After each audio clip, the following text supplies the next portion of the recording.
last lecture we looked at how to order when the demand varies with time. So, this was the example that we took, where we took the annual demand to be 10,000, but the annual demand is not distributed equally to the 12 time periods, but it changes with respect to each of these time periods. We saw a mathematical programming formulation for that problem, and we also saw why and how we may not be able to use the well known economic order quantity result in solving this type of a problem. We also ended by saying that if we have a finite time horizon, as it is in this case, integer programming can give us an optimal solution, dynamic programming also can give us an optimal solution, but then integer programming is hard and difficult and may require a solver. More importantly, in practice the time periods are not finite and the time periods can extend, and we also have rolling forecasts for the products, which in turn gives us some kind of an estimate of the demand for each of the item that rolls over a time period. So, we have to solve a problem where this is not fixed and this goes on, and then we concluded in the last lecture that we could use heuristics to solve this problem. Some other data that we used while doing the integer programming is that the order cost is rupees 300 per order,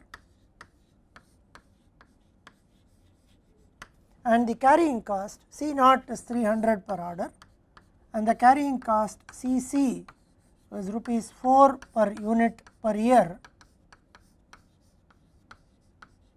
which becomes 4 by 12 or rupees 1 by 3 per unit per month. So, if we want to look at heuristic solutions, these heuristic solutions do not guarantee optimality. They try and guarantee a solution which is close to the optimum, and since the basic problem is a minimization problem, a heuristic solution would have an objective function value higher or equal to that of the optimal solution.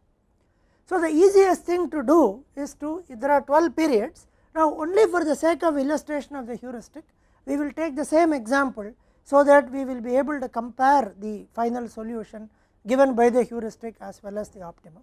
But then we will also show how this heuristic can be extended to meet the case where the planning period is not finite and keeps rolling.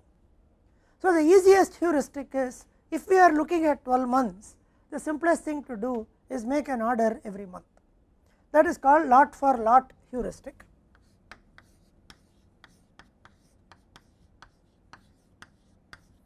So, simplest thing is to make an order every month. If the demand time bucket is 1 month for which the demand is known, place an order exactly for that.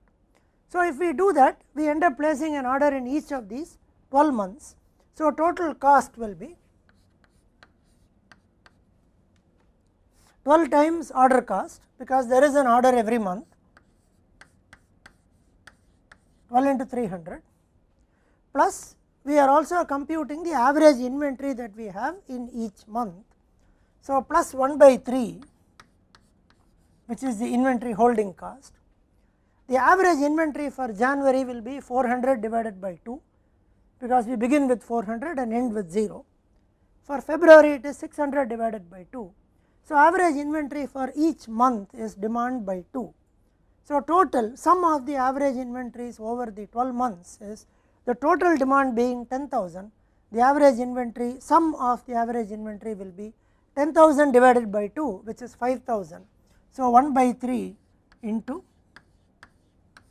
5,000. So, this would give us a total cost of 3,600 plus 1,666.66. This would give us 5,266.66. We also saw in the last lecture that the optimal solution to this did not have an order in each of these months. It had 7 orders in the 12 periods, and the optimum value or the best value was 5,000, and this heuristic is giving us a value of 5266. Now this heuristic is very nice because it is very easy to implement.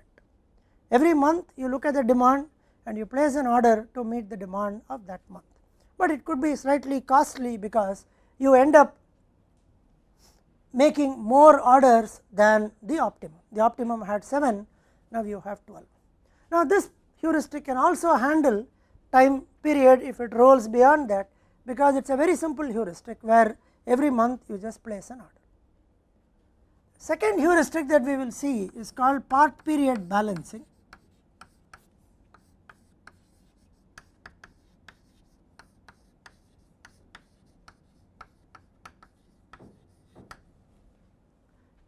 If we try and see what we actually optimized in our mathematical programming model, what we optimized or tried to minimize is the sum of the order cost and the carrying cost. So the objective function value is total cost is equal to order cost plus carrying cost. Now we want to make decisions regarding the purchase such that we wish to optimize or minimize the sum of the order cost as well as the carrying cost. We would also, if we see the optimum solution carefully, we would also have realized that in periods where the demands were very high, you make order in that month and do not combine it with the next month and so on. Now the basic idea is that if carrying an item for an extra month, for example, if the trade off is between placing an order here for 400 and placing an order here for 1000. So when we place an order here for 400, it automatically means we have to place another order here for the 600. So there will be 2 order costs, and individually we will be carrying 200 here and 300 here. For example, if it is cheaper to place one order here and then find out the sum of the inventories that we will carry, and if it is cheaper, then obviously we would like to order 1000 here rather than ordering a 400 and a 600. Or in other words, if the cost of carrying the inventory of this in here also, which is the additional thing that we do when we combine, if that cost of holding that inventory is actually cheaper than one order cost, then we would end up ordering 1000 here. So if the cost of holding the 600 here exceeds the order cost, then it is better to order separately one here and one here. So it is a trade off between the inventory carrying cost of a particular month versus one order cost. That is the essential or central idea in the part period balancing heuristic. So first thing what we do is we look at this period and say order quantity Q is equal to 400. So when order quantity Q is equal to 400, which means we are ordering only the first month's demand, then average inventory that we have is equal to 200, and the inventory holding cost is 200 divided by 3, carrying cost is 200 divided by 3. Now we try and see whether we can order 1000 here. So now if Q equal to 1000 here, which means we are trying to order for these two demands in this place, average inventory will be equal to, first month we begin with 1000 and we end with 600. So the average inventory is 800 for the first month. Second month we would begin with 600 and end with 0. So there will be another 300 here which will be there, and the carrying cost is 1100 divided by 3. So here 200 divided by 3 is 66.66, 1100 divided by 3 is 3 3s are 9, 20, 366.66. 20, 3, 366.66. Now, right here we observe that the carrying cost of bringing these two together is now exceeding an order cost of 300. So, the moment the order cost is exceeded, we stop there, and then we have to decide whether we choose this 66 or whether we choose this 366.66. So, common sense tells us that we choose 366.66 because it is closer to 300 than the 66. So, when the carrying cost exceeds the order cost, stop the computation and then look at the last two values of the carrying cost. Whichever is closer to the order cost, you take it up. So, now we pick this and we say that in the first order we would order for 1000, which is bringing these two things together. So, let me explain the second computation also. Then you move to 2. It means right now we have finished ordering up to this. So, we will first look at Q equal to 1000. So, Q equal to 1000, average inventory is 1000 divided by 2, which is 500.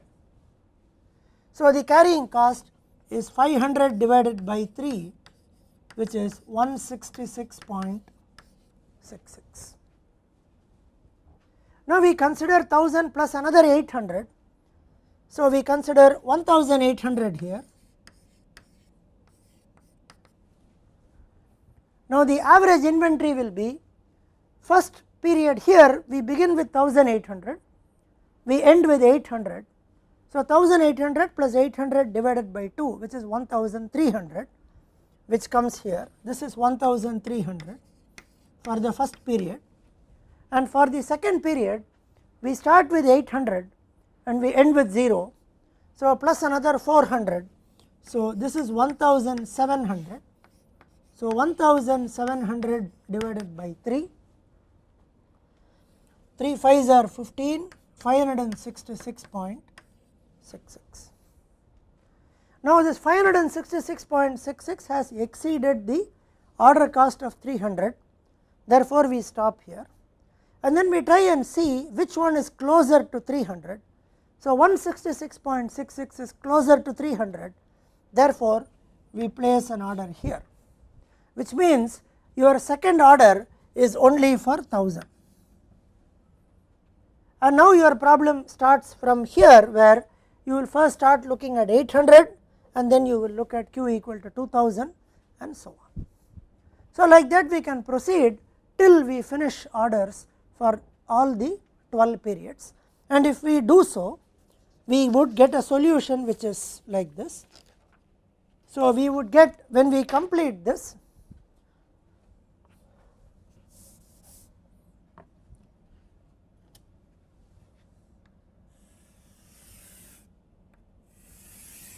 so when we complete the part period balancing heuristic, our order quantities will be 1000,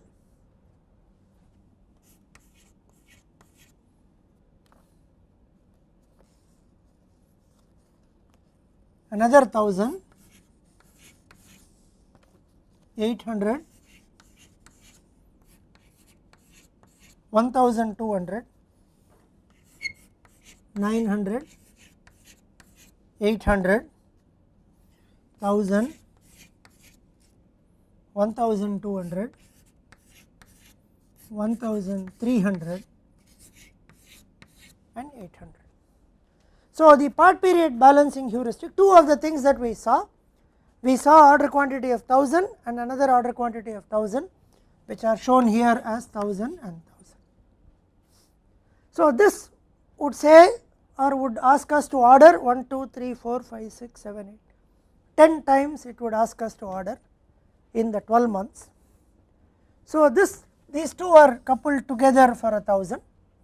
1000 remains, 800, 1200, 900, 800, 1000, 1200. There is another bunching here 1300 and another 800. So, what is the cost associated with part period balancing? So, PPB cost is equal to, there are 10 orders, so 10 into 300 plus 1 by 3 into, so here first period is 1000 plus 600 divided by 2, so this is 800 for the first period, 300 for the second, third will be 500, fourth will be 400, fifth will be 600, sixth will be 450,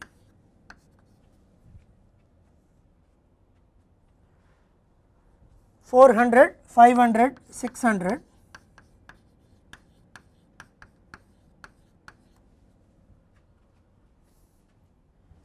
now here there is a bunching, so we would start with 1300, finish with 600, so 1900 divided by 2, which is 950.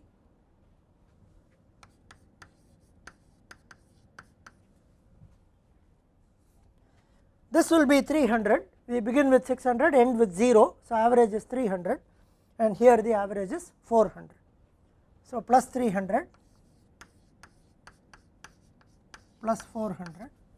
So this is 3000 plus 1 by 3 into 8, 11, 16, 20, 26, 30, 35, 41, 44, 48, 4800 plus 450 plus 950 is 1400.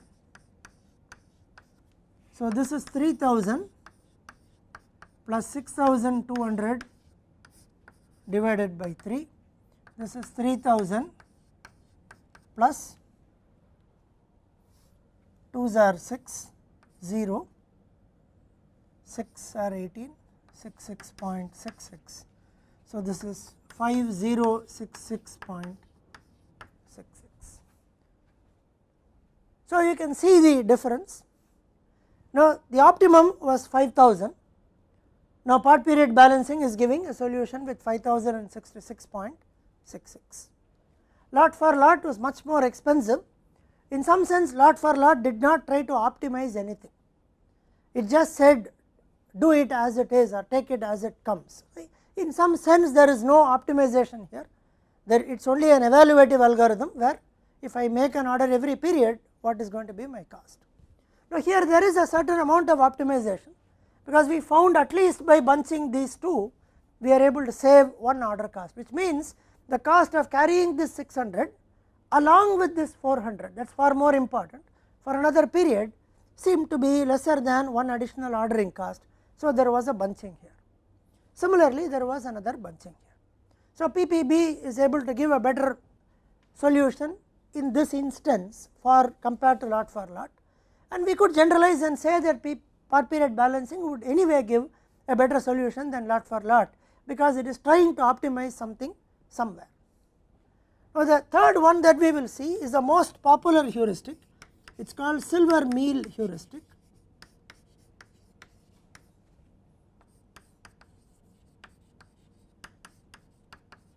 After the paper from Silver and Meal, who were the researchers who made that heuristic.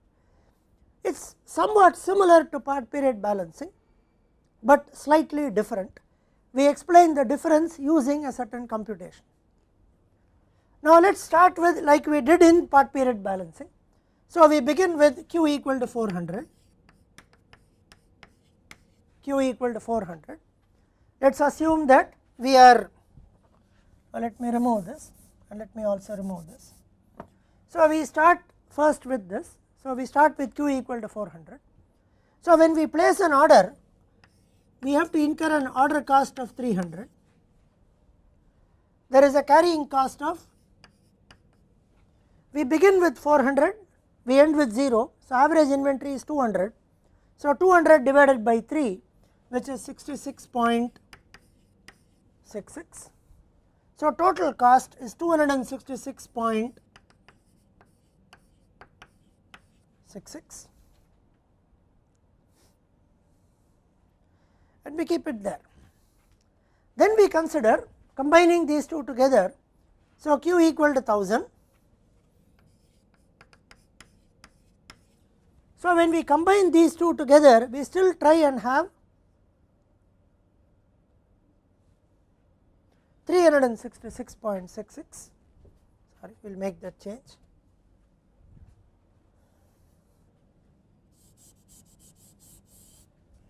The order cost is 300, carrying cost is 66.66. So, total cost is 366.66.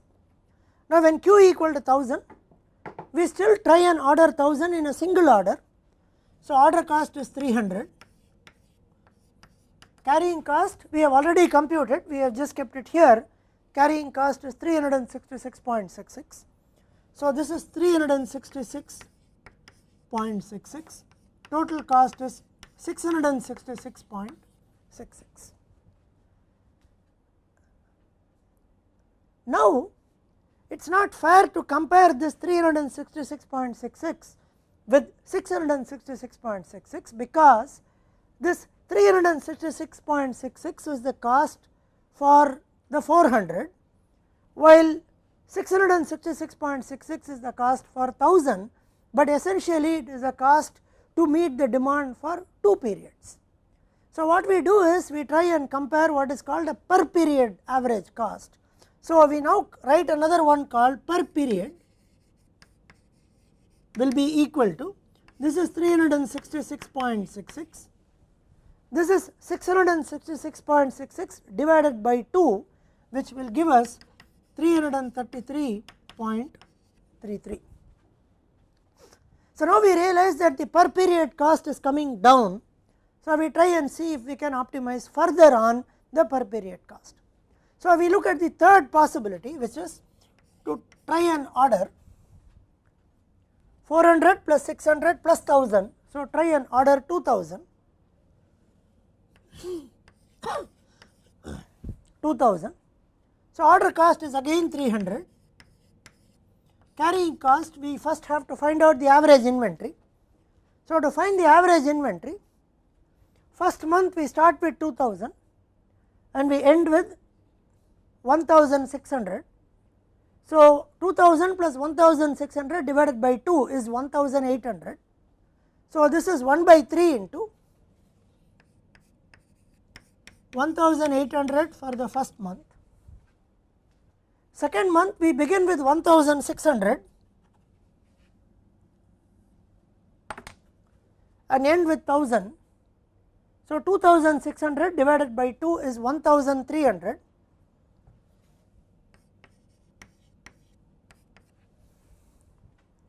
Third month we would begin with 1000 and end with 0. So, average inventory will be 500. So, this alone will be 1800 plus 1300 is 3100, 3100 plus 500 is 3600, 3600 divided by 3 is 1200.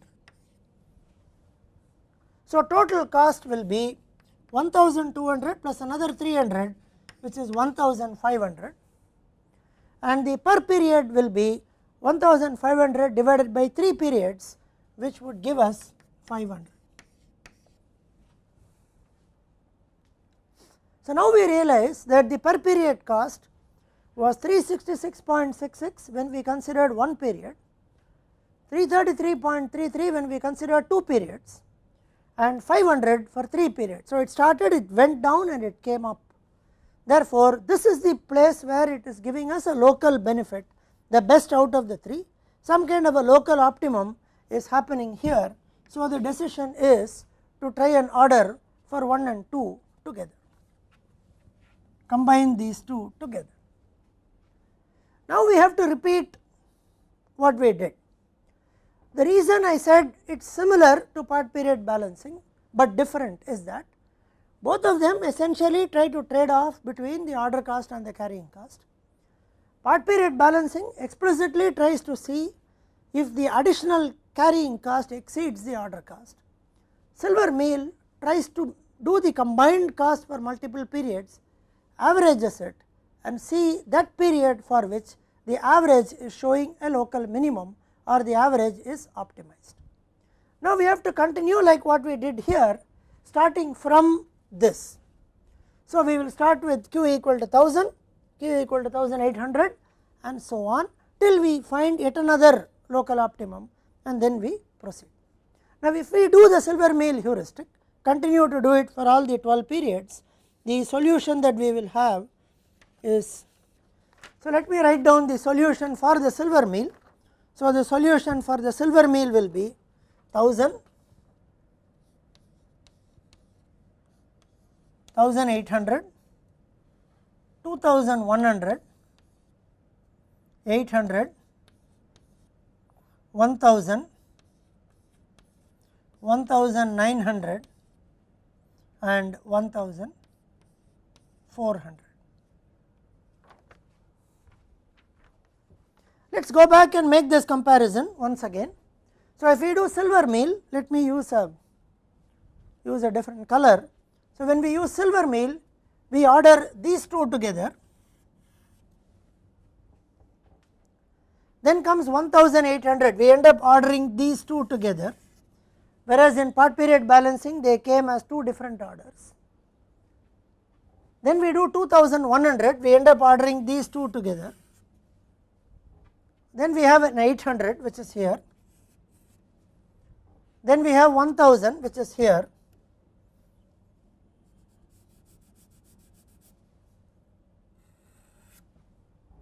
then we have 1900 which comes here, and then we have 1400 which actually comes here. I think in part period balancing the combination happened like this. So, we realize that the solution is slightly different in silver meal compared to part period balancing. In fact, we could even show, take it exactly here to show how silver meal is optimizing, combining these two together, whereas part period balancing is trying to look at these two separately. We have the part period balancing calculation which said that go for 1000 here. So, let us just do the silver meal calculation to show that it is actually moving to one more. So, let us just start from here and then look at this. So, we now look at the case 2 when q equal to 1000, order cost is 300, carrying cost is 1 by 3 into 500 which is 166.66. So, TC is equal to 466.66 and TC per period is equal to 466.66. Now, in silver meal we try and combine this 1000 and 800 together. So, q equal to 1800,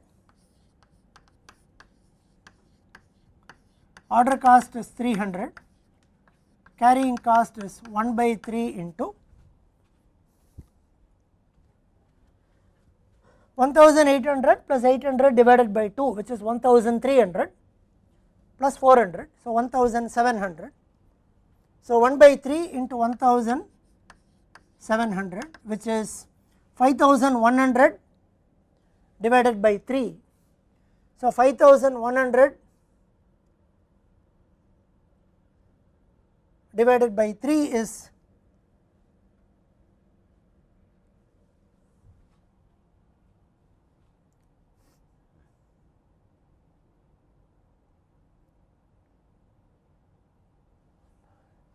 700 by 3, 1700 by 3 is 520, 566.66, sorry, 1700 by 3 is 566.66. So, TC is 866.66. Now, TC per period is 433.33. So, silver meal straight away tells you that based on the silver meal way of optimization, combining 1000 and 800 is cheaper than doing 1000 separately, whereas part period balancing based on its own way of optimization is now says somewhere here that if you do 1000 it is here, 1800 is here, 1000 is cheaper. Now when we do 1000 plus 800 plus 1200, we would realize that the per period cost is higher. So silver meal would have combined 1000 and 800, whereas part period balancing separated them from 1000 and 800. So let us try and do the total cost for silver meal. So total cost for silver meal is equal to, silver meal is giving us 7 orders as against part period balancing had 1, 2, 3, 4, 5, 6, 7, 8, 9, 10 orders. So 7 into 300. So silver meal's order cost is 7 into 300 plus 1 by 3 into. So I am for the first month I am combining this 1000. So first month I begin with 1000 and I end with 600. So the first month will be 800. First month is 800. Second month is 300.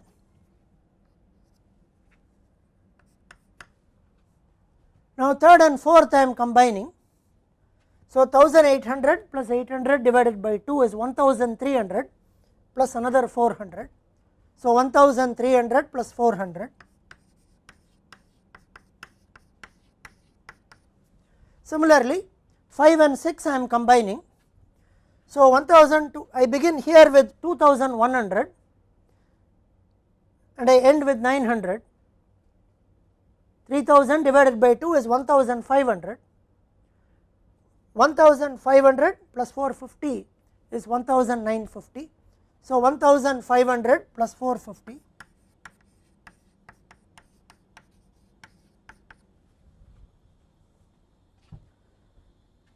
keeping this separately, this is 400, this is 500. So plus 400 and 500.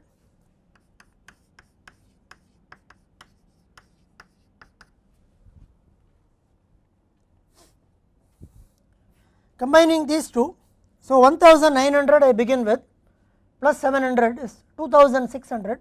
So it is 1300 is the average, 1300 another 350. So 1300 350. The last one again I am combining. So I start with 1400 and end with 800. So 2200 divided by 2 is 1100 plus another 400. So 1100 plus 400.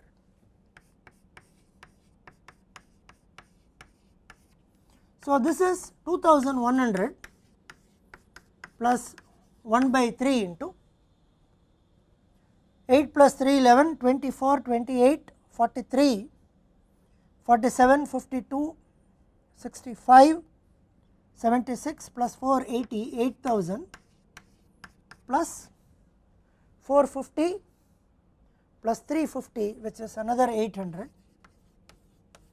So this is 2100 plus 1 by 3 into 8800 which is 2100 plus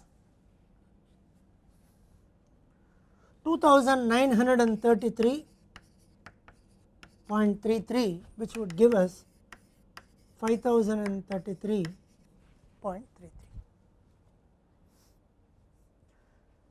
For this particular example, there is a slight gain when we do silver meal compared to when we do part period balancing. In some sense, both silver meal and part period balancing give solutions which are very close to the optimum. The optimum is 5000. In fact, the problem is also such that the optimum 5000 was not very far away from the EOQs 4898.98, though we discussed the issues involved in using or approximating the EOQ in the earlier lecture. So the optimum was 5000, part period balancing is giving a solution that has a cost of 5066.66, silver meal is giving cost of 5033.33. Both are very good heuristics. Silver meal is much more popular and used perhaps a little more than part period balancing, but invariably both of them are used for a given problem and then the best one is chosen depending on what solution they give to the particular instance of the problem. Both of them are intuitive in their own way, the difference is very subtle, but both of them are centered around optimizing the total cost. The only difference is Silvermeal computes the total cost and then divides it by the period to optimize it. Part period balancing essentially looks at the moment the inventory cost exceeds the order cost, which one is closer. So, mostly in that decision to find out which one is nearer, part period balancing solution is different from Silvermeal solution. We did see a situation here where 166, 566, because order cost was 300, this was chosen, while Silvermeal's way of optimizing allowed us to combine both of this. So, both the methods can be used and both of them are used extensively. Two other issues before we close this and move to another topic. The first issue is, how do we measure the goodness of a heuristic? There is a heuristic, there are more than one heuristic. In fact, there are many more heuristics, there are other heuristics also which we are not covering in this lecture series. There are few more heuristics to do that. Then how do we measure the goodness of the heuristic is number one. And number two is, are there instances where the heuristic can behave slightly poorly? Are there problem instances where a particular heuristic may not give a very good solution? So, people addressed both these issues. We are not going to dwell into much more detail on these. I will make a very brief mention of both of these.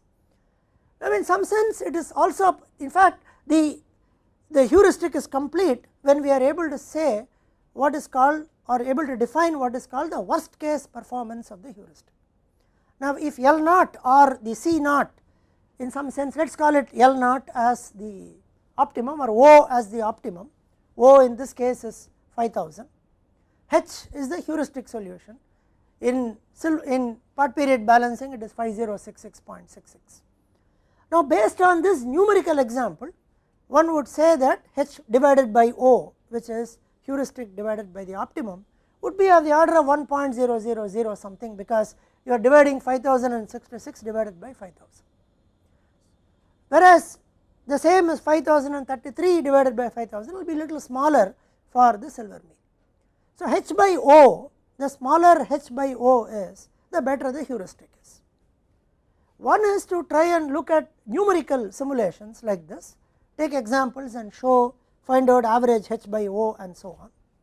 The other is also to derive some kind of theoretical expressions. After all, the basic idea is known. So, depending on how large or small this value is with respect to the previous one, part period balancing is going to decide whether this is going to be separate or whether this is going to be clumped, because it is going to check the closeness to 3000.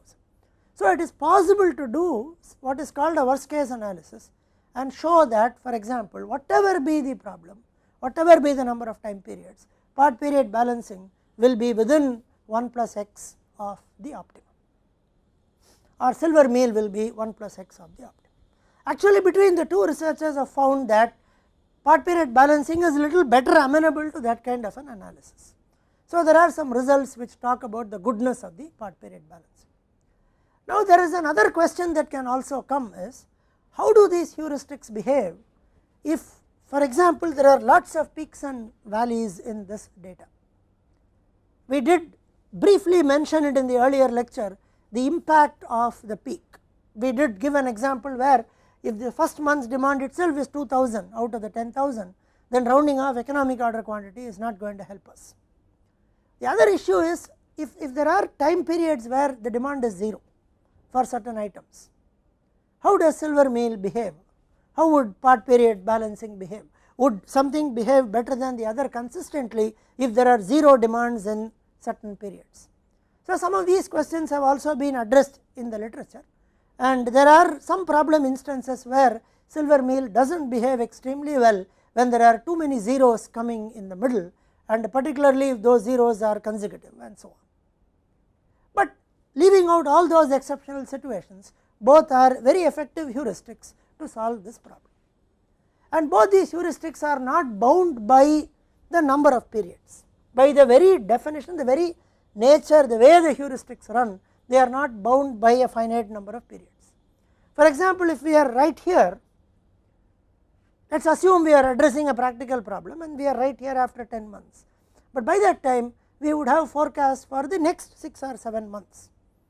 Whereas when we are solving this particular instance where we have to close this, and let us say for some reason the silver meal optimizes up to here, because we are looking at a finite time period, this has to go into one order.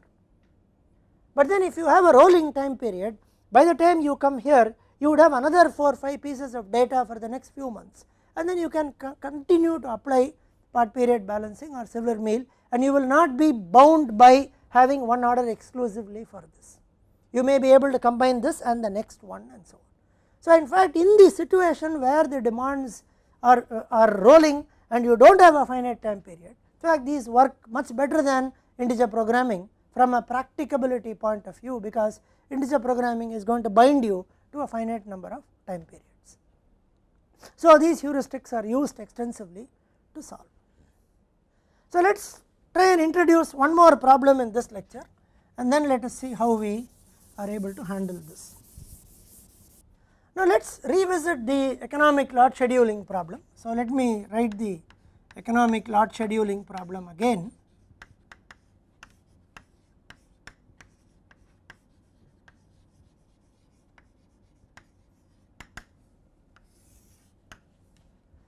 Now when we defined the economic lot scheduling problem, we did something like this. We said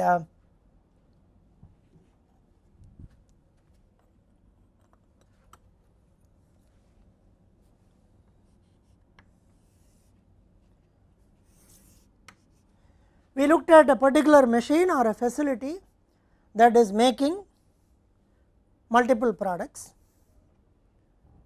If you take a particular product or an item, it produces at the rate P, the demand is at the rate D.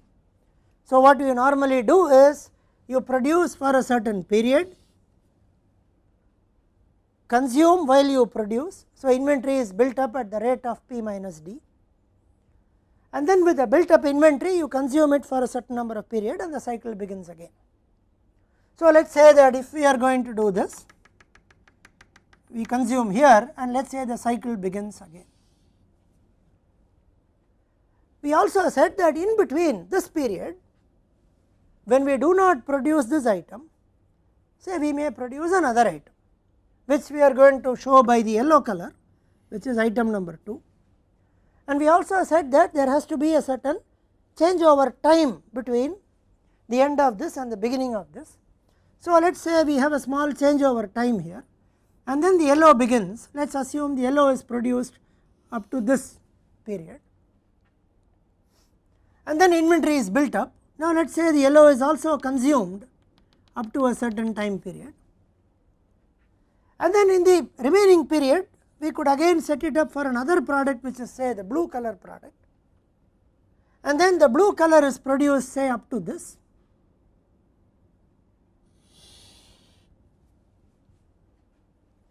and then the blue color production is over. Let us say the blue is produced up to this. So the blue color production is, let me say blue is produced up to this. So the blue color production is up to here. Then we change over and go back to the white color product, which is the original product, and then the cycle begins. The other thing in the economic lot scheduling problem, we said that between this and this, the consumption, the cycle time is T, and then we try to find out what is the value of T that optimizes the changeover cost plus the inventory holding cost for all the periods taken. Now in some sense, when we worked on the economic lot scheduling problem, we are not unduly worried about the order in which we are going to make this white, yellow and blue products. Though the example that I am giving right now follows the order white, then yellow and then blue. Let us assume these 3 colors represent 3 distinct products. Once we solve the economic lot scheduling problem, whether we make it in the order white, yellow, blue or white, blue, yellow, it is the same, because the cycle time is the same for all of them. The reason why it is not order dependent is because the time to change over or setup as we call, which is this time to change over to yellow, this much time to change over to the blue, this much time to change over to the blue, this much time to change over to the yellow, and this much time to change over to the white, depends only on the succeeding job and does not depend on the preceding job. This is not defined as changeover between white and yellow. This is not defined as changeover between yellow and blue. It is defined as changeover to yellow, changeover to blue, irrespective of what the earlier product is. If the changeover times were sequence dependent, which means it depends both on the current job as well as the next job to be done, then the problem gets far more complicated, because sequencing them to in the order that minimizes the sum of changeover times, when the changeover times are sequence dependent, becomes a travelling salesman problem, which by itself is a very difficult problem to solve. So, in the economic lot scheduling problem, we do not assume, at least at the moment, that the changeover times are sequence dependent. So, changeover times are sequence independent, and then the economic lot scheduling problem essentially tries to minimize total cost, which is the sum of order cost plus carrying cost.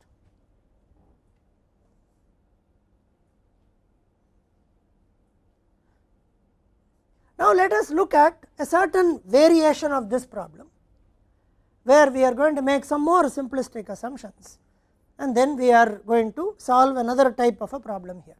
Let me introduce that problem in this lecture. Now, let us assume while when we started doing this, we said, now I am building up inventory for this at the rate of P minus D, and then when I consume this, which is shown by the white dotted line, I have built up enough inventory here. Similarly, when I start this yellow, I am building up inventory here, and then I stop producing the yellow and I consume the yellow for a while. Now, what am I doing to meet the demand of the yellow and blue for this period and for this period? In the same graph, if you see that I start producing when the inventory of white is 0, so I produce and consume.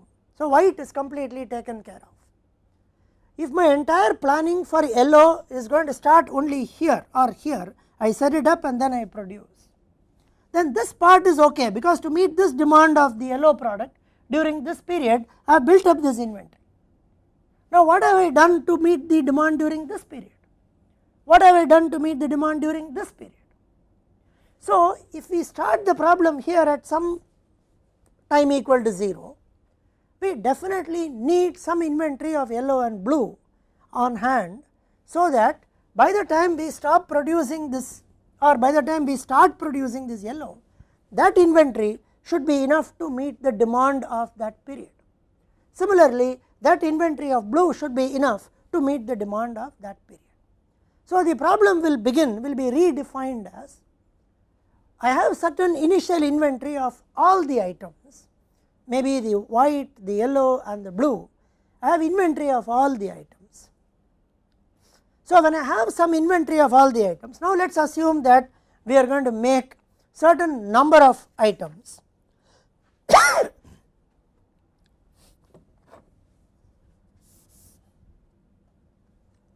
So, let us say that I have n items or n products which I have to make. I have a certain inventory of each of them. So, Ij is the inventory that I have of each of them on hand.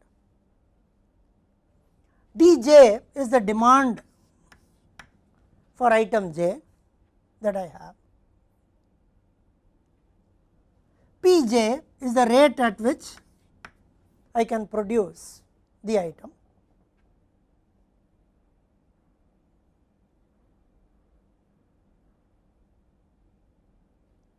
Now, I want to define what is the cycle length T, which is the same decision variable as in the economic lot scheduling problem.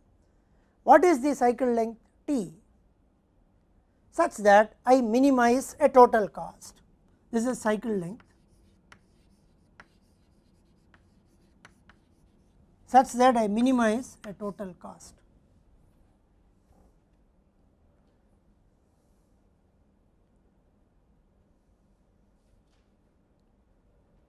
Right, such that I minimize the total cost. Now, ordinarily this total cost is going to be order cost plus carrying cost.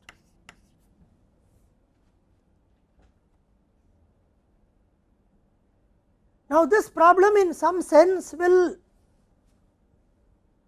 become the economic lot scheduling problem if the DJs are the same for every period for each item. Right? If you take annual demand for item A, it is the same, it is one number, which means you are not using the case of time varying demand. Demand is the same at all periods. And if we consider the order cost as well as the carrying cost here. The only difference between this and the economic lot scheduling problem is the presence of Ij, which essentially means that we are ensuring that there is no shortage right up to here.